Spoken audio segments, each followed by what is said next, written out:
Si Lionel Richie ang isa sa mga higanteng pangalan sa mundo ng musika at masasabi nating isa sa mga pinakamaimpluwensya at pinakamalaking haligi ng music industry. Yun nga lang na mabigyan ka ng pagkakataon na mapapayag ang isang Michael Jackson na makasama sa pagsusulat ng isa sa mga naging pinaka-iconic na kanta sa buong kasaysayan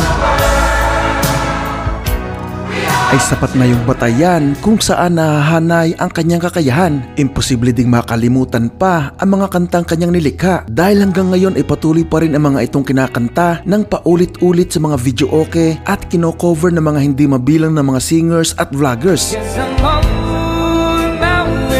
Oo, siya ang nasa likod ng mga timeless na kantang Stuck on You, Hello, All Night Long, Say You Say Me, Endless Love, Lady, For so many years, I thought I'd never. at marami pang iba. Sobrang ningning ng karera noon ni Lionel Richie, mga idol, na tipong bumenta pa nga ng 20 milyong kopya ang isa niyang album. Pero taong 1986, sa kasagsagan ng kanyang karera at peak ng kanyang katanyagan, ay bigla itong naglaho at nanahimik na inabot ng isang dekada bago naganap ang kanyang pagbalik. Nakasama ang palad, kahit hindi nawala ang bigat ng kanyang pangalan sa mundo ng musikang kanyang ginagalawan, hindi niya naman naibalik pa ang minsan niyang tinatamasa na matinding kasikatan. Ano nga bang nangyari? Bakit basta na lang siyang nawala at papaano siyang nakabalik? May kinalaman ba dito ang kanyang pangangaliwa sa kanyang asawa? Sa mga hindi nakakaalam, ay sobrang naging maingay nga ang issue na yan dahil nakasuhan pa ang asawa nito ng pananakit noong mahuli nito si Richie at ang kanyang kabit na gumagawa ng malagkit. Halika mga idol at ating halungkayin ang kwento ng buhay at karera ng isang Lionel Richie. Pero bago ang lahat ay inaanyayahan muna kita na mag-subscribe at i-like na din ang videong ito bilang suporta sa ating channel. Maraming salamat mga idol.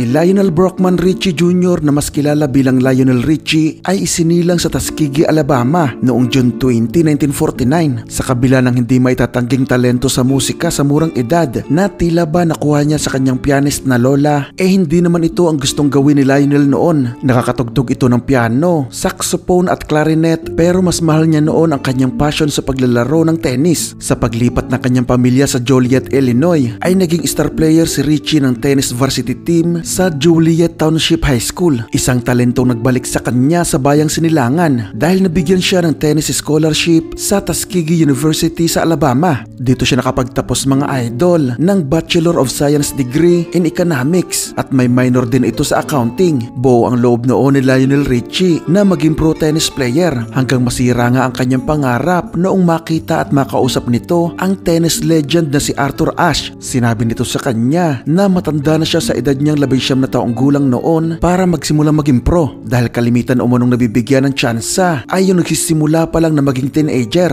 Masakit man yun sa kanyang pandinig ay alam niya namang may punto naman ito, kaya naging plan B niya noon ay maging pari sa simbahan kung saan siya bininyagan. Nasa parehas nga na panahon na yon ay bigla namang naisipan nila magkakaibigan na buuin ang funk and soul group na Commodores. Dito niya naranasang tilian ng mga kababaihan na hindi niya naranasan umano sa paglalaro ng tennis. Isang karanasan nagpa-realize sa kanya na hindi talaga siya fit para maging pari. Lalo na at nagkaroon agad ng maayos na karera ang kanyang grupo na Commodores. Katunayan noong 1968 ay agad silang nasign sa Atlantic Records, pero lumipat din agad sa Motown Records dahil nabigyan sila ng pagkakataon na maging suporta ng The Jackson 5. Naging unang trademark na tunog ng grupo ay ang nakakaindak na funky sound. Hanggang sa magsimulang magsulat na nga ng mga balad na kanta si Lionel Richie, kung saan nga ay dito nga sila mas nakilala. Pero nakakuha pa ng unang commercial success si Richie noong pumasok sa Billboard 100 ang kantang Happy People na isa siya sa sumulat at unang plano ay para sa Commodores, pero ang pinagkatapusan ay ibinigay nila ito sa The Temptations. At dahil nga sa tagumpay na yan ay nagsimula nang tumanggap si Lionel Richie ng komisyon sa pagsusulat ng mga kanta para sa ibang mga artist na nagbigay sa kanya ng maayos na kita. Kaya naman nagpa siya na itong pakasalan ang kanyang college sweetheart na si Brenda Harvey noong taon ng 1975. Nagpatuloy pa ang makulay niyang karera at dumating na nga rin ang panahon na nakakuha siya ng 2 number 1 hits na pumalo pareha sa Billboard 100. Ang isinulat niyang kantang Lady para kay Kenny Rogers noong 1980. I'm your At Endless Love na ginawa niya para sa pelikulang Endless Love noong 1981. Na dahil nga sa tagumpay ng mga isinulat na kanta ni Richie sa loob at labas ng kanyang grupo, doon na din nagsimulang mawala o masira ang balanse ng popularidad, kontrol at pagkilala sa bawat miyembro ng Commodores. Malinaw na nauungusan noon ni Richie ang kanyang mga kagrupo na ayon pa nga kay Richie ay normal na umano ang pagiging competitive ng bawat isa sa kanila. Kaya sa pag-angat ng kasikatan ni Richie ay bigla na lang dumating ang panahon na gusto na ng lahat ng miyembro nila na magkaroon ng parte sa pagsusulat at pagdidesisyon sa tatahaking musika ng kanilang banda. Nakalaunan nga naging dahilan na lang yan ng pag-alis ni Lionel Richie. Isang napakabigat na desisyon yon para sa kanya dahil sa kasama siya sa nagpagod at isa na nga sa may pinakamalaking ambag sa paglaki ng pangalan ng Commodores na noong panahon na yun nga ay may 9 ng album at bumenta na ng halos 70 milyong kopya na records. Pero dahil nga nakita ng kanilang record label na Motown Records ang malaking potensyal ni Richie bilang solo artist ay ang mga ito pa mismo ang nag-udyok dito para kumala sa grupo at magsimula na lang ng solong karera. Nakasama ang palad nga para sa Commodores sa pag-alis ni Richie na isa nilang main songwriter ay unti-unti na nga rin doon lumubog at humina ang kanilang tinatamasa na kasikatan habang tila naging tama naman ang naging desisyon ni Richie para sa kanyang sarili. October 6, 1982 noong ma-release ang kanyang debut at self-titled album na Lionel Richie na agad ay pumalo sa number 2 ng Billboard 200 at na-certified pa ito ng 4 times platinum. Kabilang dito ang mga singles na pumasok lahat sa top 5 ng Billboard 100 na You Are, My Love at Truly. Mas tumindi pa ang kasikatan ni Lionel Richie sa kanyang follow-up album na Can't Slow Down noong October 14, 1983 dahil bukod sa pumalo na ito sa number 1 ng Billboard 200 ay bumenta pa ito ng 10 milyong kopya sa US pa lamang. Kaya ito ang naghanay kay Lionel Richie sa iilan lamang ng mga music artist na nagawang magkaroon ng album na na-certified na diamond. Bumenta pa ito ng panibagong 10 milyong kopya sa buong mundo na nagbigay na sa kanya ng superstar status. Kabilang na sa album na ito ang mga singles na Running with the Night, Penny Lover, All Night Long, Hello at Stuck on You na naging dahilan para masungkit niya ang Album of the Year ng Grammy Awards noong 1985. Hindi pa dyan nagtapos dahil sa parehas na taon ay nakapagsulat din siya ng 2 singles na pumalo din sa number 1 ng Billboard 100, ang Say You Say Me para sa pelikulang White Nights na nagbigay sa kanya ng Academy Award at charity single nila ni Michael Jackson na We Are the World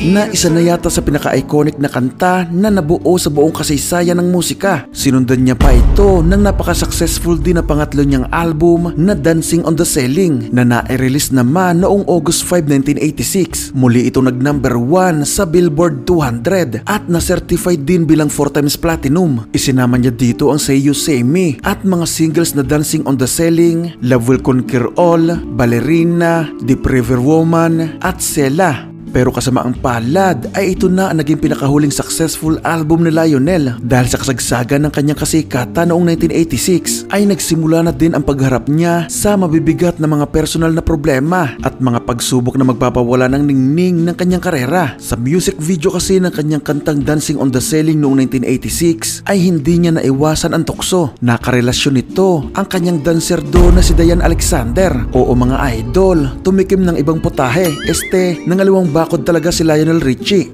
At naging malaking issue nga yun noong mga panahon na yon dahil noong 1988 habang gumagawa ng nilupak si Lionel at si Diane ay bigla na lang dumating sa apartamento ng mga ito si Brenda, ang misis ni Lionel, na nasundan nga yun mga idol ng pagkakaaresto kay Brenda dahil umano sa istorbong na idulot nito sa mga kapitbahay at pananakit nito sa magkalaguyo. Nakalaya naman ito noong magpiyansa ng $5,000. Matapos nga ang pangyayari na yon ay nag-filed na si Lionel Richie ng divorce na habang nasa ganong kagulungan siyang sitwasyon ay dumagdag pa sa kanyang pinapasan ang paglala ng kalagayan ng noon ay may sakit niyang ama. Nakasamaang palad ay pumanaw nga ito noong 1990 na ang sama pa ay bigla pa siya nagkaroon ng problema sa lalamunan na muntik nang umagaw sa kanyang kakayahan na kumanta. Kaya hindi na naiwasan ni Lionel Richie ang lamunin noon ng stress at depresyon na siyang ang naging dahilan ng matagal niyang pagkawala sa music scene. Na-finalize naman ang divorce niya kay Brenda Harvey noong taon ng 1993 at pinakasalan nito ang kanyang kabit na si Diane Alexander noong 1995 na noong mga panahon na yon ay may dalawa na siyang anak dito. Sinundan na din yon ng matagumpay niyang pang-apat na surgery sa kanyang lalamunan na bagamat naudlot muli ang pagbalik niya sa musika sa pagpanaw naman ng matalik niyang kaibigan ay hindi rin naman nagtagal at bumalik na rin siya sa paggawa ng mga kanta na nagresulta nga ng pagpirma niya sa Mercury Records at kalaunan ay pagbuo ng pang-apat niyang album na Louder Than Words na nai-release noong April 16, 1996. Pero kasamaang palad ay iba na ang usong tugtugan noon at nanindigan pa itong si Lionel Richie na manatili sa luma niyang style ng musika kaya nagresulta na ito ng hindi pagbenta ng ayos. Pero ganun pa man ay hindi naman ito naging dahilan para tumigil si Richie. Hindi ito naging hadlang sa kanya para ipagpatuloy ang pagmamahal niya sa musika. Nagpatuloy pa rin ito sa paglalabas ng mga albums na katulad ng Time noong June 23, 1998, Renaissance noong October 16, 2000, Just For You noong March 8, 2004, Coming Home noong September 12, 2006, Just Go noong March 10, 2009 at ang pinakahuli pero pinakauna niya ulit na album mula pa noong 1986 na pumalo sa number 1 ng Billboard 200 at na-certified na platinum, ang Tuskegee noong March 5, 2012. Mula noon ay mas nag-focus na si Lionel Richie sa mga tours. Walang pahinga yan mga idol. Oo, nagtutour din siya nung kabataan niya pero hindi kasing aktibo mula tumigil siya sa pagbuo ng album. Mula 2012 hanggang sa kasulukuyang taon ng 2025 ay hindi siya nabakante sa tours. Bukod pa dyan ay sobrang dami din niyang project sa labas ng musika. Lingid naman siguro sa kaalaman ng marami na nakilala si Lionel Richie sa panahon natin ngayon bilang judge ng American Idol mula pa noong 2018. Pero sa mga hindi nakakaalam ay umaarte din siya sa mga pelikula, documentaries o television series mula pa noong taon ng 1977. Kaya yung paglalabas niya ng napakaraming mga albums kahit hindi na bumebenta ay patunay lang na ginagawa niya lang ang mga iyon para sa kanyang pagmamahal sa musika, para sa kanyang passion at kagustuhang ibahagi sa kanyang mga tagahanga ang kanyang mga bagong kanta. Dahil kung pera lang din ang pag-uusapan ay sobra-sobra na ang kinikita niya sa mga tours, sa pag-arte at ibinabayad sa kanya bilang judge sa American Idol na ayon sa Parig.com ay binabayaran umano ito ng naturang programa ng aabot sa $10 milyong